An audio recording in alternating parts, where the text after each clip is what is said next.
पहर था, हर तरफ सन्नाटा था। चांद बादलों के साथ लकन छपी खेल रहा था।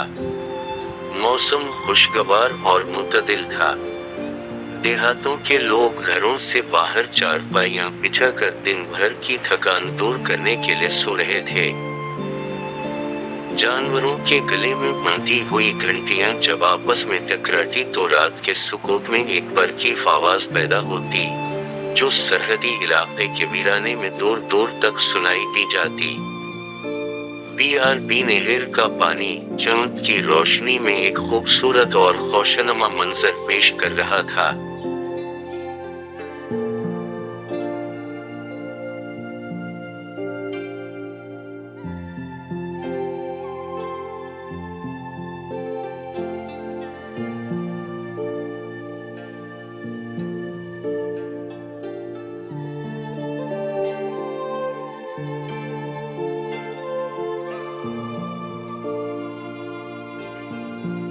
इन पुरकैफ लम्हात में एक मेजर रैंक का आदमी 17 पंजाब की टी कंपनी के हमरा कदम उठाते हुए हडियाड़ा डिरेन की जानिब बढ़ रहा था, जो सरहद से 8-10 किलोमीटर के फासले पर वाक़ था।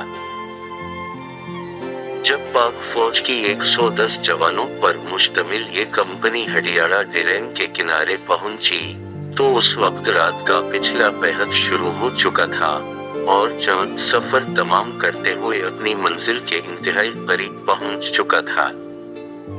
मेजर ने एक कुएं के नजदीक बढ़ के दरख्त के नीचे अपना सामान रखा और जवानों को आराम करने का हुक्म दे दिया। सितंबर की ये खुनक रात खामोश थी। नाले के इस पार हडियाड़ा गांव के लोग गहरी नींद सो रहे थे। आसमान साफ था और चांदनी फिजा में झूला झूल रही थी। डिरेन में बहने वाले पानी की मुतरन्नम आवाज जैसे लोरियां सुना रही थी, जबकि इन लम्हात में सरहद के इस पार भारतीय फौज का एक ब्रिगेड टैंकों, तोपों और जदीद तरीन सामान जंग से लैस पाकिस्तान पर हमला आवर होने के लिए पर तोड़ रहा था। रन ऑफ कच्छ में शिकस्त के बाद भारतीय वजीर आजम लाल बहादुर शास्त्री ने अपनी पसंद का महाज खोलने की धमकी दे रखी थी। भारतीय फौज के जनरल चौधरी ने लाहौर का महाज मुंतखब करके अपने अफसरों से खिताब करते हुए कहा था कि कल सुबह 9 बजे हम लाहौर जमखाना क्लब में शराब के जाम टकरा कर फतह का जश्न मनाएंगे। भारत ने 3 डिवीजन फौज लाहौर के महाज पर तैनात की थी। इसमें 35,000 नफरी शामिल थी, जबकि उसके मुकाबले में पाकिस्तान के पास 5,000 जवानों पर मुश्तमिल फौज थी, जिसके जिम्मे लाहौर का दिफा था। अजाने फजर की सदा जून ही फिजा में बुलंद हुई तो यकदम फायरिंग और धमाकों की आवाज सुनाई दी। मेजर और उनकी कमान में 110 जवान हमातन गोश हुए और ये अंदाजा करने लगे ये फायरिंग की आवाज किस सिमत से आ रही है। मेजर साहब के हुक्म पर वायरलेस ऑपरेटर ने रेंजर से राब्ता किया तो पता चला कि भारत ने पाकिस्तान पर हमला कर दिया है और भारतीय फौज तेजी से आगे बढ़ रही है। हमले की इस अचानक खबर ने मेजर को परेशान कर दिया, क्योंकि सरहद पर पाकिस्तानी फौज तैनात नहीं थी। सिर्फ मेजर की कंपनी को ही चंद घंटे पहले हडियाड़ा डिरेन पहुंचने का हुक्म मिला था और जंग की तैयारी और असलहा उनके पास भी नहीं था। इन्होंने ब्रिगेड हेडक्वार्टर इत्तला दी तो वो भी सख्ते की हालत में आ गए, क्योंकि पाकिस्तानी इंटेलिजेंस रिपोर्ट के मुताबिक भारतीय फौज जालंधर के नजदीक थी और उसे बैनुल-अक़वामी सरहद पर पहुंचकर हमला आवर होने के लिए कम से कम 48 घंटे का वक्त मजीद दरकार था। वहर कैफ कमांडेंट ऑफिसर कर्नल कुरैशी और ब्रिगेड कमांडर असगर ने मेजर से कहा, अगर तुम भारतीय फौज को सिर्फ 2 घंटे रोक लो तो हमें तैयारी का मौका मिल जाएगा और पूरी पाकिस्तानी कौम आपकी मशकूर होगी। मेजर ने वायरलेस पर पैगाम दिया, सर मैं आखिरी सिपाही और आखिरी गोली तक लड़ूंगा। ये कहकर मेजर हडियाड़ा ड्रेन के किनारे पर खड़े होकर दूरबीन से भारतीय फौज को बढ़ता हुआ देखने लगे। जून ही भारतीय फौज हडियाड़ा गांव में दाखिल हुई थी। गांव की औरतें, बच्चे और बड़े अपना घर बार और सब कुछ छोड़कर लाहौर की तरफ भागे। हडियाड़ा ड्रेन पर 17 पंजाब की डी कंपनी के 110 जवान मौजूद थे, जो सीसा पलाई हुई दीवार बनकर भारतीय फौज के सामने सीना तान कर खड़े हो गए। 33 लाख का शहर लाहौर भारतीय फौज से सिर्फ 20 किलोमीटर के फासले पर था।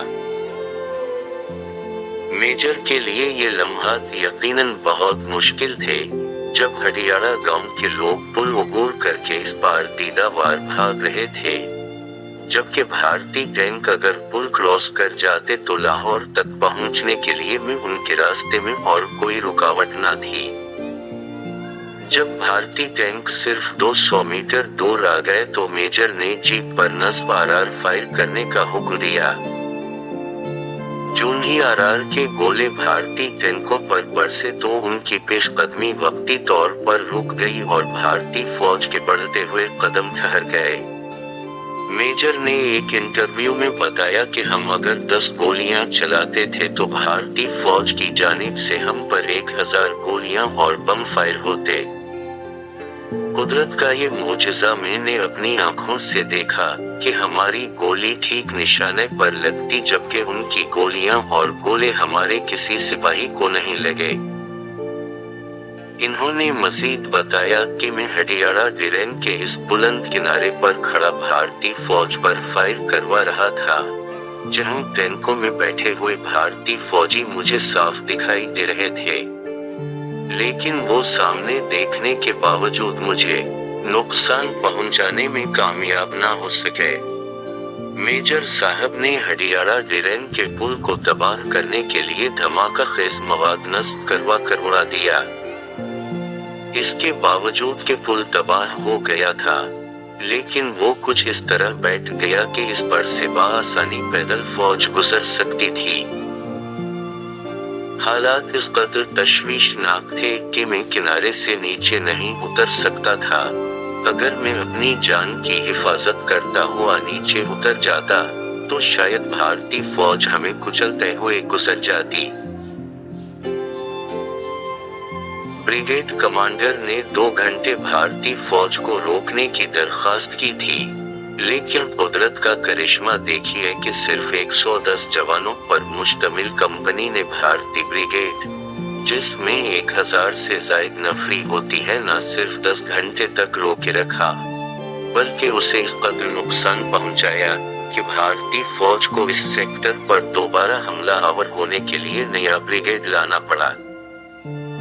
भारतीय फौज ने सर टकराने के बाद जब शिकस्त खाई तो इन्होंने एक और जानिब से पेशकदमी करते हुए मेजर की कंपनी को घेरे में लेना शुरू कर दिया। उसी असना में मेजर अजीज भट्टी की कंपनी BRB के मगरिबी किनारे पर पोजीशन संभाल चुकी थी। इस लम्हे मेजर को वापस आने का हुक्म मिला। जब मेजर ब्रिगेड हेडक्वार्टर पहुंचे तो ब्रिगेडियर असगर ने पूछा कितने जवान शहीद हुए हैं। मेजर ने बताया, सर हमारा कोई जवान भारतीय फौज के हाथों शहीद नहीं हुआ, लेकिन वापसी पर अपनी ही बिछाई हुई 12वीं सुरंगों से टकरा कर 2 सिपाही शहीद हुए हैं। क्या ये मुजज़ात की जंग नहीं थी? व्यूअर, ये मेजर शफकत हुसैन बलोच थे, जिनको इस अलाकार करदगी पर सितारा जुरत के एजाज से नवाजा गया और इन्हें मुहाफिज़े लाहौर के खिताब से नवाजा गया। इस जंग का अगला और आखिरी मरहला मेजर अजीज भट्टी ने कुछ इस अंदाज से लड़ा कि हैरत गुम रह जाती है। इसका अहवाल मेरी सेकेंड वीडियो मेजर अजीज भट्टी शहीद निशाने हैदर में मुलाहजा करें।